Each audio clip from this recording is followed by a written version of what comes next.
This is a CBS News special report. I'm Margaret Brennan in Washington.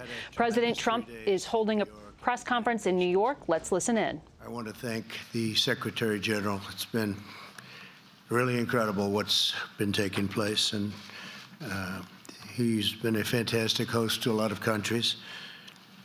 The meetings I had on a bilat or close were pretty staggering. I think we set a new record, but you'll have to check that out.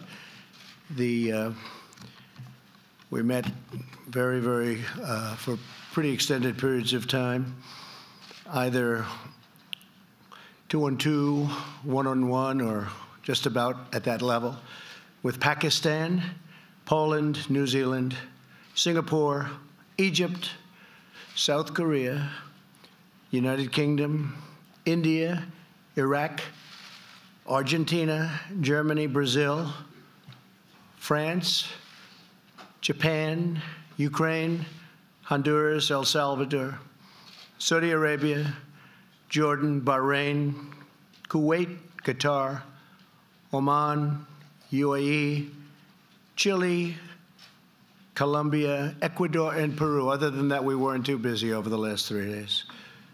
And unfortunately, the press doesn't even cover it. You know, we've made some fantastic deals, like with Japan for farmers. We have a tremendous trade deal with Japan, and that doesn't get covered because you waste your time on nonsense. The PMI manufacturers index has gone substantially up, which was an incredible. Larry Kudlow, wherever you may be. Larry, please stand up. He just gave me these numbers. And existing new home sales are through the roof. Just came out. Oil prices have gone down ever since the Saudi Arabia incident, and they've gone down very substantially, so we have plenty of oil. But those numbers were surprising to you, Larry, and the extent of the increase. Is that a correct statement? So thank you, Larry Kudlow. We think we'll make this little announcement to you because important, you know, the so-called whistleblower, the one that didn't have any first class or first rate or second tier information, from what I understand. You'll have to figure that out for yourself. But I've spoken with Leader Kevin McCarthy and the Republicans, many of them, and we were going to do this anyway, but I've informed them, all of the House members, that I fully support transparency on the so-called whistleblower information, even though it was supposedly secondhand information, which is sort of interesting.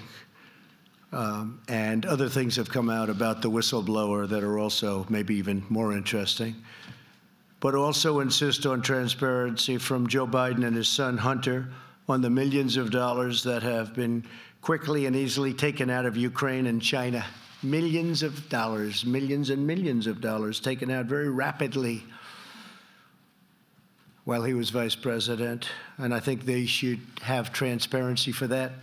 I've informed the leader about that. And additionally, I demand transparency from Democrats who went to Ukraine and attempted to force the new president, who I met and is an outstanding person, who just met a little while ago. Some of you were there. I think he's going to be outstanding. He got elected on the basis of corruption. He wants to end corruption in Ukraine, and I think that's great. But they went there and they wanted to force the new president to do things that they wanted under the form of political threat. They threatened him if he didn't do things. Now, that's what they're accusing me of, but I didn't do it. I didn't threaten anybody. In fact, the press was asking questions of the president of Ukraine, and he said, no pressure. I used the word pressure. I think he used the word push, but he meant pressure, but it's the same thing. No push, no pressure, no nothing. It's all a hoax, folks. It's all a big hoax. And the sad thing about this hoax is that we work so hard with all of these countries, and I mean, really hard. I've been up from early in the morning till late in the evening, and meeting with different countries, all for the good of our country, and the press doesn't even cover all of this. And it's really disappointing also to those countries that are with us and spend so much time with us. So we want transparency. We've informed Kevin McCarthy about transparency, and we said vote for it. So I think you'll have close to 100% of the Republican votes, I hope.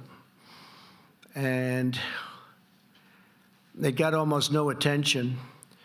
But in May, CNN reported that Senators Robert Menendez, Richard Durbin, and Patrick Leahy wrote a letter to Ukraine's Prosecutor General expressing concern at the closing of 4 investigations they said were critical. In the letter, they implied that their support for U.S. assistance to Ukraine was at stake, and that if they didn't do the right thing, they wouldn't get any assistance. Gee, doesn't that sound familiar? Doesn't that sound familiar? And Chris Murphy, who I've been dealing with on guns, you know, so nice. He's always, oh, no, we want to work it out. We want to work it out. But they're too busy wasting their time on the witch hunt. So Senator Chris Murphy literally threatened the president of Ukraine that if he doesn't do things right, they won't have Democrat support in Congress. So you're going to look all of this up. One other thing, I'm just going off certain notes and elements of what we've been doing over the last 3 days, but this just came up a few minutes ago. The Amazon Washington Post just put out a fake article that Acting Director of National Intelligence, Joseph McGuire, who I've gotten to know, and he's a tough cookie, and I was surprised, I was shocked to hear this, was going to quit, blaming the White House for something that they wouldn't let him talk openly, freely. And I was shocked because I know Joe, and he's tough guy. And I was really surprised to hear he was going to quit. Before I could even either talk to him or talk to anybody else, he put out a statement. I didn't speak to Joe yet. But he said, at no time have I considered resigning my position. In other words, the story in the Washington Post was a fake. At no time have I considered resigning my position since assuming this role on August 16th, 2019. I have never quit anything in my life, and I am not going to start now. I'm committed to leading the intelligence community to address the diverse and complex threats facing our nation. That's from the Acting Director of National Intelligence, a very good man, Joseph McGuire. So we're having a great period of time. Our country is the strongest it's ever been economically. Our numbers are phenomenal. Wilbur, thank you, and Larry, everybody. The numbers are phenomenal. Our economy is the strongest in the world. We're the largest economy in the world. Had my opponent won, we would be second right now, because China was catching us so rapidly, we would have been second by this time.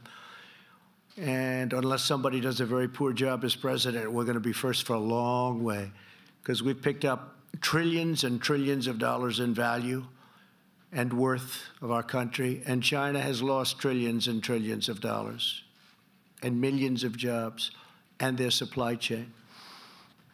And they want to make a deal. This year, America came to the United Nations stronger than we have ever been before. Since my election, the United States has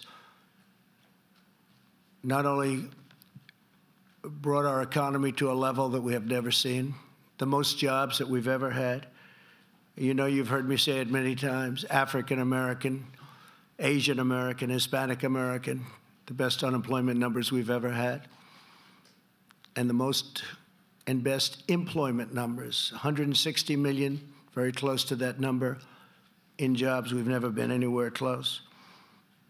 Wages are up, and inequality is down, something that people don't like writing about, but wages are up. I used to speak during the campaign, and I talk about wages where people were making less money 3 years ago than they were making 21 years ago, 22 years ago, and they'd have two jobs and 3 jobs. So when I say 3 years ago, I'm talking into the area sometime prior to the election. And they were doing very badly, and now, for the first time in many years, wages are up and employment is up. and unemployment is down, and it's a beautiful thing to watch. In a week of active and ambitious diplomacy here at the United Nations, America renewed our friendships. We advanced our values greatly and made clear to everyone that the United States will always defend our citizens. To promote prosperity, I met with Prime Minister Boris Johnson at length of the United Kingdom, continuing our discussions on a magnificent new bilateral trade deal. So we'll see what happens with respect to Brexit, but I suspect we'll have a fantastic deal with the UK. It should be much bigger than it has been over the last number of years, over the last 20 years, frankly. It should be a much bigger deal. That's true with many countries. We're going to have much bigger trade deals with a lot of countries that have an opportunity to come, and they all want to do business with the United States, especially now. Earlier today, I stood alongside Prime Minister Abe of Japan, a friend of mine, a great gentleman, had a great re-election, and we signed a terrific new trade deal, which tremendously helps our farmers and ranchers and technology. The technology companies are really big beneficiaries. We also held very productive conversations with leaders of Pakistan, India, and many other nations on achieving stronger ties of fair and reciprocal trade. And with respect to Pakistan and India, we talked about Kashmir. And whatever help I can be, I said, I offered, whether it's arbitration or mediation or whatever it has to be, I'll do whatever I can, because they're at very serious odds right now, and hopefully that'll get better. You look at the two gentlemen heading those two countries, two good friends of mine. I said, fellas, work it out. Just work it out. Those are two nuclear countries. They've got to work it out. This week, we also made incredible strides on national security. With President Duda of Poland, we signed a joint declaration advancing defense cooperation. And crucially, Poland has agreed to put up 100% of the money, something I don't think you've ever heard said before. But they're going to put up 100% of the money of hosting additional U.S. military personnel that will be taken from various other countries. We won't have more over. We'll be moving them around. Poland is building us phenomenal new facilities. They're spending everything, and they're going to really do a job. But we'll be moving a few thousand soldiers, and Poland will be paying that for it. Together with Prime Minister Lee of Singapore, I signed an important agreement extending our defense cooperation. This hasn't been changed in many years. And yesterday I met with prospective members of the Middle East Strategic Alliance, which is a group that I know very well. I know all of them. And through this effort, the nations of the Middle East are taking more responsibility for securing their own future and their own neighborhood. And they're also reimbursing us and paying us for a lot of the military work that we incredibly do. But because we're now independent energy-wise, we're energy independent, we have very few boats going over the Middle East. We used to have them going through the straits all the time. And you probably noticed that every once in a while they go after somebody else's. They haven't gone after ours yet. If they do, they've got big problems. But we have very few boats going over there. They were saying the other day they've never attacked an American boat. I'm not asking for trouble, but if they do, they know they have far bigger trouble. But then they said, but you know, we don't see very many American boats over here anymore. This week also brought extraordinary progress to nations of our own hemisphere. In recent days, we've achieved historic asylum cooperation agreements with El Salvador, Guatemala, and Honduras. We were with El Salvador today. A great young gentleman became the president. He's strong and tough, and he's taking care of crime. He was really something today. I was very impressed with him.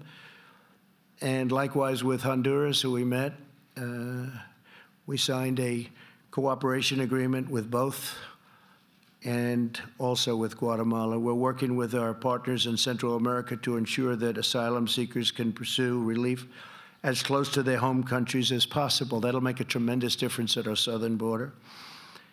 And Mexico, I have to say, President Lopez Obrador has been outstanding and an outstanding partner. And he's doing a great job in Mexico. The cartels are way down, and the numbers, our secretary is here now, the numbers are way down, way down. And we're doing that without the help of Congress, meaning the Democrats in Congress, who won't give us a single vote to take care of loopholes. We have loopholes that are so horrible, and it would be so easy to fix. And they know they should be fixed, but they don't want to do it because they don't want to give Trump any credit, because it's all about the election. That's all they care about. They don't care about our country. They care about the election. And the sad part is, with all of the tremendous work that we've done this weekend, whether it's Secretary Mnuchin or Secretary Pompeo, who had some outstanding meetings, with all of this tremendous work that we've done, the press doesn't even cover it. And the Democrats did this hoax during the United Nations week. It was perfect, because this way it takes away from these tremendous achievements that we're taking care of doing, that we're involved in New York City at the United Nations. So that was all planned, like everything else. It was all planned. And the witch hunt continues, but they're getting hit hard on this witch hunt, because when they look at the information, it's a joke. Impeachment for that? When you have a wonderful meeting or you have a wonderful phone conversation? I think you should ask. We actually, you know, that was the second conversation. I think you should ask for the first conversation also. I can't believe they haven't, although I heard there's a rumor out they want the first conversation. It was beautiful. It was just a perfect conversation. But I think you should do that. I think you should do. And I think you should ask for VP Pence's conversation, because he had a couple of conversations also. I could save you a lot of time. They were all perfect. Nothing was mentioned of any import other than congratulations. But the word is that they're going to ask for the first phone conversation. You can have it anytime you need it. And also Mike Pence's conversations, which were, I think, one or two of them. They were perfect. They were all perfect. It's very sad what the Democrats are doing to this country. They're dividing. They're belittling. They're demeaning our country. So many leaders came up to me today and they said, "Sir, what you go through, no president has ever gone through, and it's so bad for your country." People laugh at the stupidity of what they've asked for. And here we could do asylum. We could do all of these different things so easily. We could do asylum quickly. We could do loopholes, get rid of them. Instead, we actually make deals with Mexico and with Guatemala, El Salvador, Honduras. And we're doing it with them instead of with our Congress. But we're doing it. We get it done. The wall is being built, by the way. It got little coverage. I went to the border. It's going up in New Mexico. It's going up in Arizona. It's going up in California, believe it or not. They really wanted that wall in California and San Diego. As soon as it was completed, they said, "We don't want a wall." They were begging me for a wall. I should take it out and move it to another location. We were with the governor, spoke to him a lot, but the governor of Texas, the lieutenant governor of Texas, attorney general of Texas, the senators of Texas, Corn and Ted Cruz. And we're building an incredible wall. That's going to, number one, it's going to look great. It's going to be virtually impossible to cross unless you're one hell of a mountain climber. It's very tough. It's going to be very tough to get people and drugs over those walls, because they're the real deal. I went to the Secretary of Homeland Security, and he got all his people together. I said, "Give me 4 walls, your optimum, every single thing included."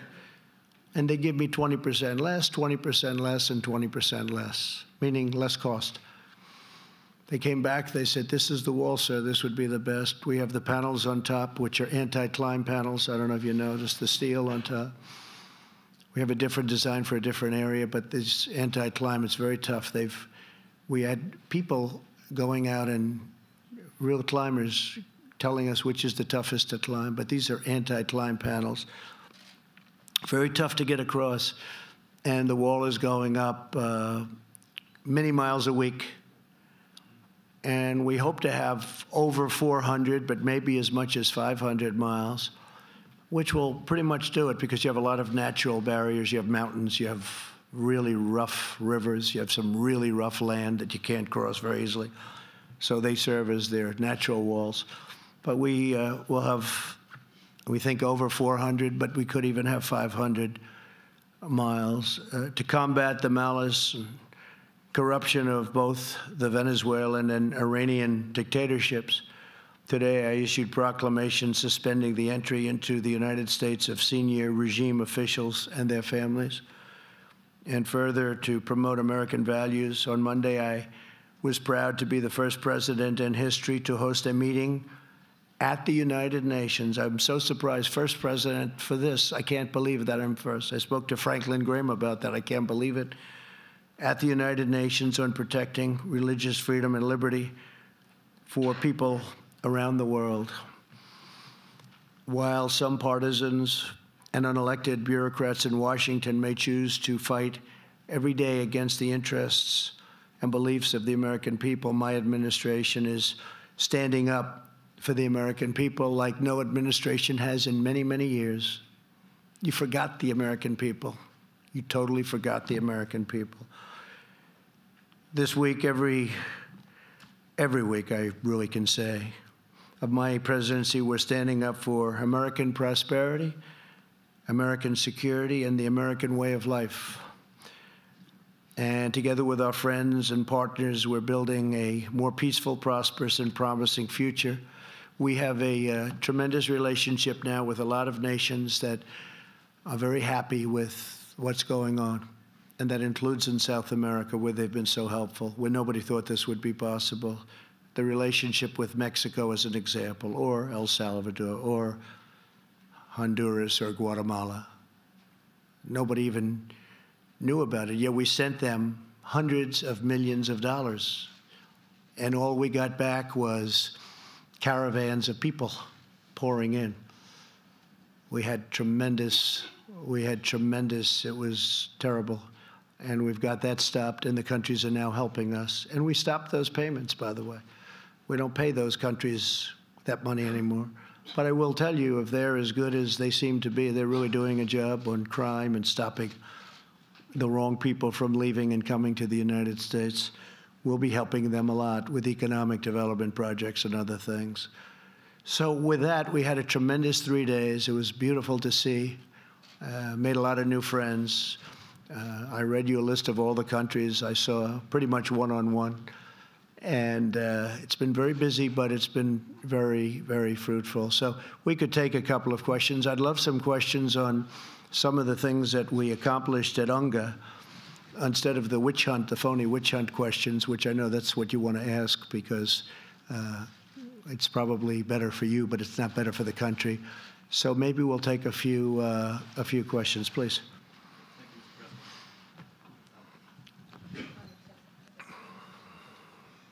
Thank you, Mr. President. You've suggested that you didn't do anything wrong in the course of your conversations with the Ukrainian president.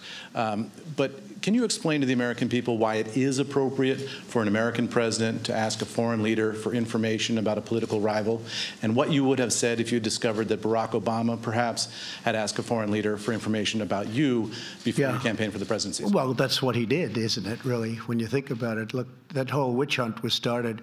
And hopefully that'll all come out. But there have been some fantastic books written that just came out, whether you look at Greg Jarrett or McCarthy's book that just came out recently, and so many other books. I mean, a lot of books are coming out. When you start reading those books, you see what they did to us. What they've done to this country is a disgrace. They've hurt this country very badly, and no other president should have to go through what I've gone through. The new president of Ukraine is looking to stop corruption. There's a lot of corruption going on, and there was corruption. I just told you about senators that threatened him with votes and no money coming into Ukraine if they do things. That's really what people are trying to say that I did, but the only difference is I didn't do it. You take a look at that call. It was perfect. I didn't do it. There was no quid pro quo. But there was with Biden, and there was with these senators. And they threatened. They said, you do this, you do that. We're not going to give you votes. That's the real deal. So we have an honest group of people that have been maligned. And, you know, it's a lot of people say I'll do even better. I'm very happy. Yesterday, I guess we had a 53 poll, and a lot of people say add 10 points to anything. Anybody voting for Trump, you can add, anytime you get a poll, you can add 10 points or 7 points or 6 points, take it any way you want. But I don't know if I consider that to be a compliment. But in one way, it is a compliment, and I guess that's what happened in the last election. Far more people came to vote than anybody thought possible. So why should the American people then be comfortable with an American president asking a foreign leader for information about an American citizen? Well, I think you can look at your senators, and you can look at Biden, and you can look at all these other people, but what we're looking for is corruption. An investigation started called the Russian witch hunt, affectionately, and it was a total phony scam. It was set up by people within the government to try and stop somebody from getting elected. And after that person, namely me, won, and convincingly won at 306 to 223 in the Electoral College, which, by the way, when you run a race, if you're running electoral, you know, if you go by the college, Electoral College, that's a much different race than running popular vote. And it's like the 100-yard dash or the mile. You train differently. And I can't help it that my opponent didn't go to Wisconsin and should have gone much more to Michigan and Pennsylvania and other places, but that's the way it is. We won an election convincingly, and then you had the text message on, well, if she doesn't win, we've got an insurance policy. How bad was that? You know, with the insurance policy, that's sort of what has been taking place over the last number of years, the insurance policy. Now, there are a lot of very dishonest people. We're the ones that played it straight. And you know what? The millions of people out there that are looking at what's going on, those people understand it. They see it, and they think it's disgusting. And our people are being hurt, and our country is being hurt. When a Nancy Pelosi allows her position to be taken over by radical far-left socialists, or worse, that's pretty bad. That's pretty bad, especially when the senators and all of these other people have actually done what they're accusing me of doing, which I didn't do. I'm going to have Mike Pompeo say a couple of words. I'm going to have Steve Mnuchin say a couple of words, and then we'll do a couple of more questions. Mr. President, I thought I'd start by talking about Iran. We had a productive week. We saw the Europeans take a position with respect to the attacks that took place in Saudi Arabia, making clear this was Iran, just as President Trump and I had been saying, and have now joined us in saying that the existing JCPOA framework is just not going to work. It's not going to solve the world's problems. It's not going to create Middle East stability.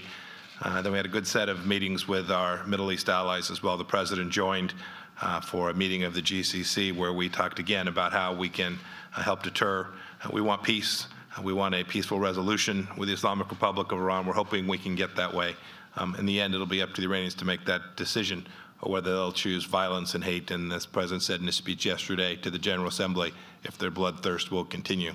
We hope that's the net. We hope we can get the opportunity to negotiate with them and get an outcome that's good for both them, for the United States, to make sure that they never have a nuclear weapon and that they can't foment their terror with ballistic missiles and in the way they have all around the world. And I think we made real progress uniting the world on that here over these past few days. Thank you. Thank you. As Secretary Pompeo said on Iran, we had very good discussions with all of our allies about the sanctions program, which is the maximum pressure and unity on the sanctions program. The Europeans made it very clear they would not do anything without our consent. And then on the economic front, we had the entire economic team here for all the meetings. Secretary Ross, Larry Kudlow, Ambassador Lighthizer just left to go back to D.C. He's working hard on trying to get USMCA passed. But we had a lot of productive discussions, the Japanese trade deal, and a lot of discussions on investing in the U.S., more jobs in the U.S., and more trade. Thank you. Okay. Go ahead, please. Thank you. Christina Partsinevelos, Fox Business. I want to focus on markets because I'll leave it to everybody else to talk about impeachment. Markets reacted positively after you spoke about China and that it would happen sooner rather than unexpectedly. Yet you have the foreign minister of China saying that they have no intention of, unseating the United States, and yet they're investing heavily in infrastructure and military. Not anymore, maybe. But what is and different maybe they this just time? say that, Christine. What is different this time, though? The fact that you're saying it's progressing. Oh, I just think it's progressing. I think they want to make a deal. They're losing their supply chain. Do you have something specific?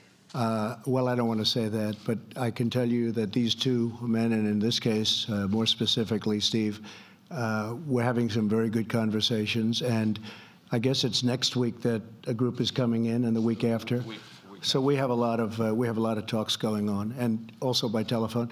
They want to make a deal, and you know why they want to make a deal? Because they're losing their jobs, and because their supply chain is going to hell. And companies are moving out of China, and they're moving to lots of other places, including the United States. And that's not good. That's far worse than they thought. And by the way, in the meantime, we're taking in billions and billions of dollars in tariffs. We're taking in tremendous numbers in tariffs. And we're helping our farmers who got targeted. Now, by the way, China is starting to buy our agricultural product again. They're starting to go with the beef and all of the different things, pork. Very big on pork, but if you look and if you see, and they actually put out, I think, a statement, but they're starting very heavy to buy our ag again. No, they want to make a deal, and they should want to make a deal. The question is, do we want to make a deal? If USMCA doesn't pass through Congress, is that it for NAFTA? Well, that would be a shame. Well, I don't want to answer that question, but you know how I feel about NAFTA. I think NAFTA is the worst trade deal ever made, although I also happen to think World Trade Organization was not one of the greats, not one of the greats. That was the creation of China, which went like a rocket ship from the day they signed. It was terrible. But no, we're going to find out. That's going to be a very interesting question with Nancy and Chuck and all of these people focusing on the witch hunt because they can't beat us at the ballot. They can't beat us at the ballots, and they're not going to win the presidential. We're having great polls. We have internal polls that are fair. Ohio, Iowa, Pennsylvania's looking good. North Carolina, we just won 2 races that a lot of people we thought we were going to lose both those races. One was down 17 points 3 weeks before the race, and he ended up winning by a substantial margin, and Dan Bishop.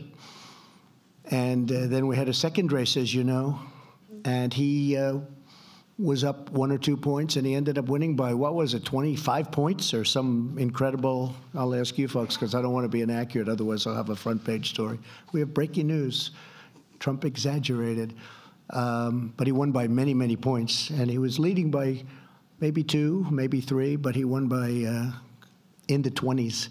So so we're looking great in North Carolina, looking great in Florida. And you had 1 or 2 congressmen, Democrats, saying, listen, we can't beat him at the election, so let's impeach him, right? Didn't you hear Al Green? That's a beauty. He's a real beauty, that guy. But he said very distinctively, it was all over the place. I don't know, they're trying to lose that tape, I guess. But he said, we can't, essentially, he said, we can't beat him, let's impeach him. That's pretty dangerous stuff. Steve, go ahead. Thank you, sir. You had expressed some concerns about the precedent of releasing the transcript. Yeah, I don't Why like did you go ahead and do it? Because I was getting such fake news, and I just thought it would be better. And now they're asking for the first phone conversation, and I'll release that too if it's important to you. But they're asking for, because I had a conversation on a previous election plateau that he had hit. The current president hit a couple of different plateaus, and I spoke to him previous to the call that we released, which was a very innocent call, very, very innocent, very nice call. And as he said, I wasn't pushed. I wasn't pushed, meaning pressured. He wasn't pressured at all. But I don't like the concept of releasing calls because when a president or a prime minister or a king or a queen calls the United States, you don't like to say, gee, we're going to release your call to the fake news media, and they're going to make you look like a fool. What happens is it's hard to do business that way. You want to have people feel comfortable. So I hated it, but you folks were saying such lies, such horrible things about a call that was so innocent and so nice. In fact, Lindsey Graham said to me when he read it, it was very interesting. He's a good man. He's a smart man. He said, I can't believe it. I never knew you could be this really nice to a person. He said, I cannot believe it. You were so nice. I didn't think you had that in you to be so nice. I was nice. I'm nice to a lot of people. People don't understand that. But I was. But he was shocked that it was such a nice call. And he said, there is nothing here. And all fair people say the same thing. But I don't like the precedent, Steve. I don't like it where you're dealing with heads of state and to think that their call is going to be released. But I felt that, and you know, we spoke to Ukraine about it. Mike actually called up his counterpart, and we spoke to Ukraine about it because it could have been, if they didn't want us to do it, we would not have done it. But he actually said that was a very innocent call. You can release it all you want. And are you now braced for a long impeachment saga? Well, I thought we won. I thought it was dead. It was dead. The Mueller report, no obstruction, no collusion. You look at all of the things that happened.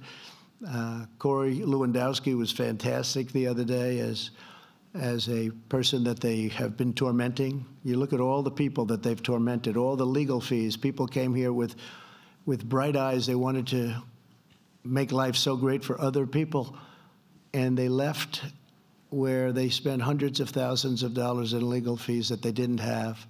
And it's a sad thing. What these Democrats have done to ruin lives is so sad. I have seen people with only good intention. They came to Washington because they wanted to make the United States and the world a better place. And they went home, they were dark. They got hit by Mueller subpoenas. I think there were 2,500 subpoenas or some ridiculous number. 500 people were interviewed, and yet they don't interview Joe Biden and his son. If you're a Democrat, you have automatic protection. That's years and years of people putting in certain people into positions. But when you look at all of the trauma that these fakers have caused, and the press, look, much of the press is not only fake, it's corrupt. These stories they write are corrupt. They're so wrong, and they know that. You know, it used to be, I used to get great press until I ran for politics. I mean, I used to be the king of getting good press. I was very good at it, and I got good. I mean, they covered me well for what otherwise I probably wouldn't be here. And once I ran, I said, boy, this is incredible. But if you see the way they treat my family, used to be treated great. My family works so hard. The people that work with me, these people, all of these people, they work so hard. They've done such a good, look, we have the greatest economy we've ever had. We have a military, $2.5 trillion. We've rebuilt our military. You don't hear the vets complaining. We got choice approved. It couldn't be approved. But when you see what happened with the viciousness, and when you see little Adam Schiff go out and lie and stand at the mic, smart guy, by the way, stand at the mic and act like he's so serious, and then he goes into a room with Nadler, and they must laugh their asses off. They must laugh their asses off. But it's so bad for our country. People have said, Rush Limbaugh, great man, Sean Hannity said it, a lot of people have said it, Mark Levin, they said they don't know of one man anywhere in the world with all the men they know, or woman, that could handle what I've had to handle. And I think that's true, but I handle it. To me, it's like putting on a suit. All right, how about one more question? Question on the economy. A question on the economy. Go ahead. Go ahead. Hi, Mr. President. VPI-TV from Venezuela, Caracas, Good, Venezuela. Good, wow. Yeah. How are you doing? How are you doing over there? Pretty bad. Yeah, Our situation I would say is pretty bad, yeah. Sad. Yeah, but we are fighting. And it was one of the great countries and one of the richest countries not so long ago, Yeah. 15 years ago. It's incredible. But we are going to make it. Right. I agree with that. And we're helping you. Yeah. We're helping you. Yeah, I know. And thank you. Go ahead. I have two questions to take advantage of this. Maduro traveled to Russia and Diosdado Cabello to North Korea, two of the most antagonist nations in the U.S. interests. What can be done to contain this? What are they looking for in that country? And because the special envoy, Mr. Abrams, said that the Russians are willing to negotiate it. This is one question. And the other, Mr. President, you say that the socialist is one of the biggest challengers. You said yesterday in the United Nations, but the region is far from safe. Maduro is still a dictator, full in power, and in Argentina and Brazil are under threat about the socialists and populists. Are you worried about it? Well, I just say that socialism will never happen in the United States, can't happen in the United States. And Venezuela, unfortunately, I have to use your country as the example of what socialism can do, how it can tear the fabric of a country apart.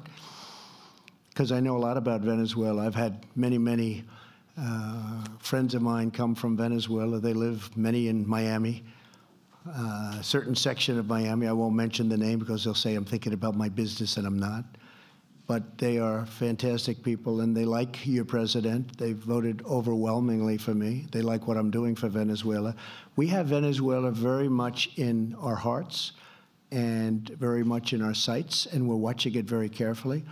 And you know what I would say? We're giving millions and millions of dollars in aid, not that we want to from the Maduro standpoint, but we have to because on a humanitarian, people are dying. They have no food, they have no water, they have no nothing.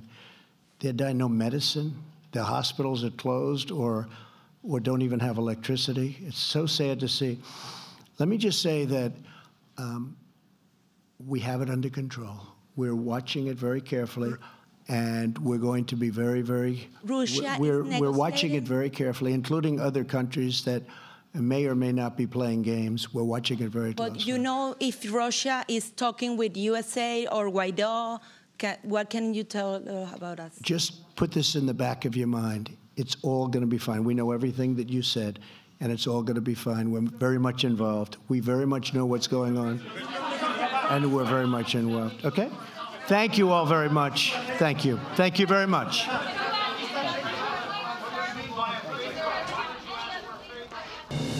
For news 24 hours a day, go to CBSNews.com.